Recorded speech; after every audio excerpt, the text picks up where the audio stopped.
You said you're a weeper. And I just wondered if that was an affliction that you've had your whole life, if you are quick to tears, and if being a weeper is something that you've found helpful in your particular pursuit of a career. I don't know that it's been an affliction my whole life. I don't know, I've maybe gotten more sensitive or nostalgic or something as I get older. Yeah. So I'm I'm quicker to weep, perhaps more so than I was as a young man. Things, the things that touch me, the things that touch you change as you get older. Yeah. So like bravery. I find bravery very moving. Bravery in all of its forms. Someone rising up to something. Yeah. Even small challenges, that will make me weep. Generosity makes me weep. I don't necessarily weep at the things that other people are weeping at. Sometimes speaking in front of people in my own voice makes me weep, and it's become kind of a standard joke if I'm, say, speaking a eulogy or something where I've said more than once, I'm sorry if I start to weep, I'm just terribly moved at the sound of my own voice. But I don't know, sometimes hearing my voice alone in a room with people, I get self-conscious in a way. And so, yes, I am a weeper. In Ford versus Ferrari, you do some weeping. I do. Was that an easy thing to do, or was that hard to figure out how far you wanted to go with it? I had practiced it for myself. Do you practice in the mirror? No. No. So do you worry about how you look when you are going to weep? No.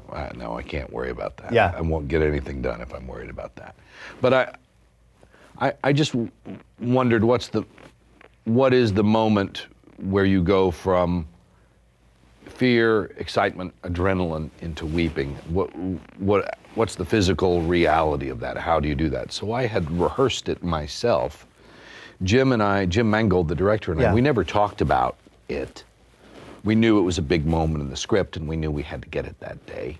And Jim provided the circumstances for it to happen, meaning I'm actually in the car.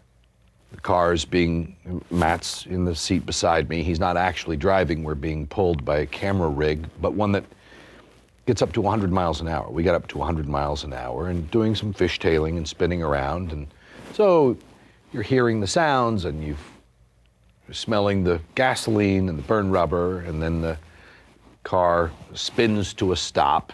And then we knew, the cameras are already mounted on the car, so that's when the scene begins. So I did what I had rehearsed, and Matt and I just played the scene as scripted. Turns out they mostly used the first take, though we did it several times. And is it a total fake cry, or are you hitting something real? Oh, I'm hitting something real. You are? Yeah. And is it related? Like, my daughter asked, Dad, was he really scared when they filmed that?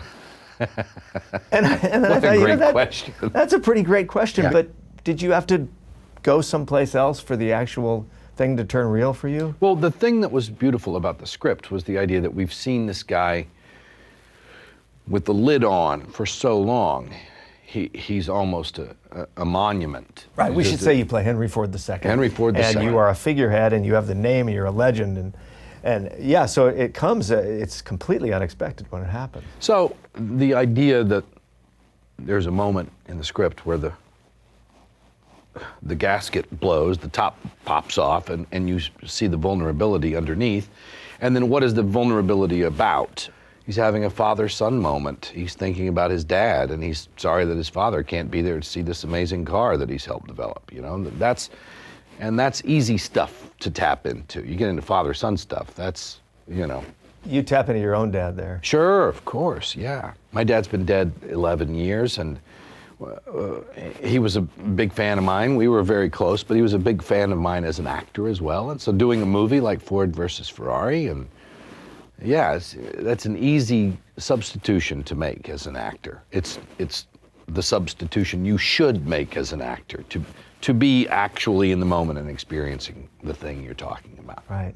And there's some truth there to wishing he could see you in a absolutely $100 million film. Yeah, absolutely. Yeah. He'd love it.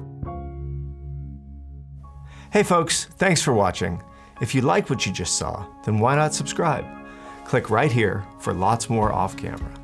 And if you want to see the hour-long version of these conversations, I'm going to give you the secret link. Here it is, offcamera.com. Check it out.